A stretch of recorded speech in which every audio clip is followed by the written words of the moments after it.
We should give them my phone number. So it's area code 208. Yep, 769 769 3458. 3458. Let me do that again to the viewers, and so you could call. It's 208 769 3458. We could give them an email too if they do have some other questions and, sure. and they want and more they'd be detail. welcome to contact Sure. me, and that would be Rick. R-I-C-K. Yep, _Schultz, SCHULTZ @nic.edu. Okay, very good. Janelle Burke. My next question to you is about the kinds of utensils that you might need. Now, you have some special recipes here, and they take some special utensils, perhaps, but maybe not also. So can you tell us about what should the cook have in their kitchen? What kinds of utensils? You don't need a lot. A good chef knife, a good paring knife, a couple of different good-sized non-stick skillets or saute pans, and those will cross over to use what most people would think of a wok. So you're thinking of this Asian food, and you probably naturally think of cooking it in a wok, and then you might say, I don't have a wok, so therefore I'm not going to do this particular dish. A great skillet, a saute pan, non-stick, will work just fine. And again, the idea with a wok is that high heat and being able to move your food around, and you could do that in a saute pan as well. It is important to remember to use, don't put sharp items in your non-stick skillet because you will scratch them, and then they're not going to be as well non-stick after that. And in just the general cook's kitchen, what other things would you add? A couple of good saucepans? A couple of good saucepans, a couple of saute pans of different sizes. Like I said, the chef knife and the paring knife, you don't need a whole lot more than that, as long as they're of good quality. And keep them sharp. That's the other thing. If you can't sharpen them yourself, then at least take them to a knife company.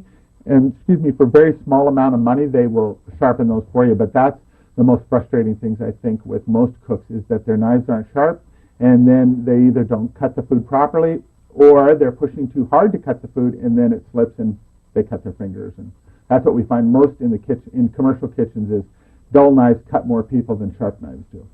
So, thank you. Colonel Reinhardt. Rick, with this type of cuisine, would there be some beverages that you could recommend? Were there some nice teas or lemonades or some kind of beverages that were non-alcoholic that would go good with this?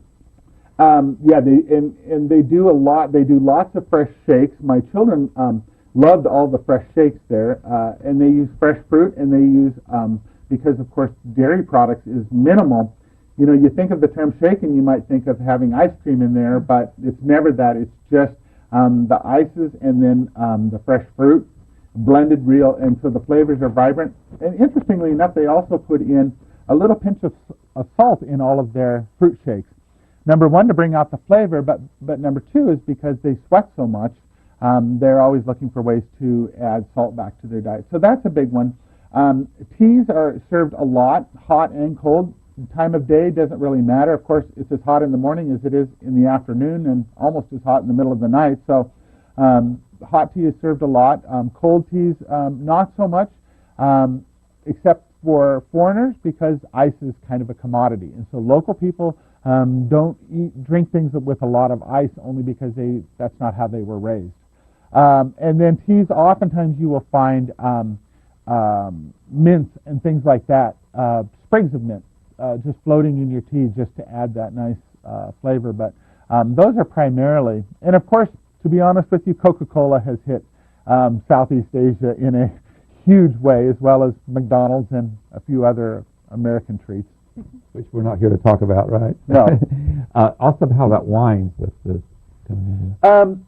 Thailand, you can find a bit of wine if you are in a restaurant that is catering to Westerners.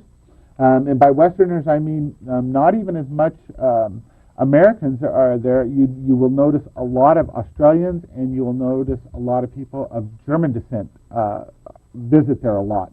So you will see some of those wines, but it's all imported, and it's all very expensive because it's hard to grow grapes in Thailand. We're running out of time, and I want to repeat for those who might have tuned in late that our wonderful guest, Rick Schultz, has talked about a menu that included ginger, chicken saute, and cucumber sauce, and peanut sauce, and chicken.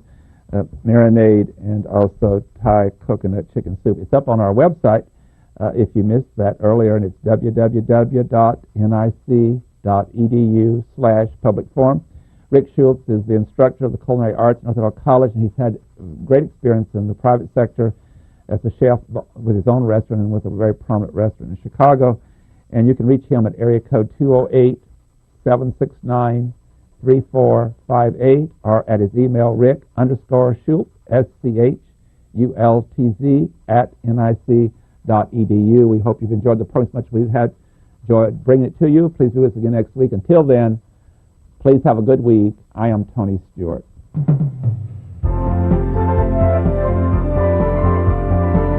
Recorded on the campus of North Idaho College, Public Forum is the longest-running in-house college production on PBS. Each episode is pre-recorded live and is an educational outreach from North Idaho College. Please join us at this same time next week for another edition of Public Forum on this public television station.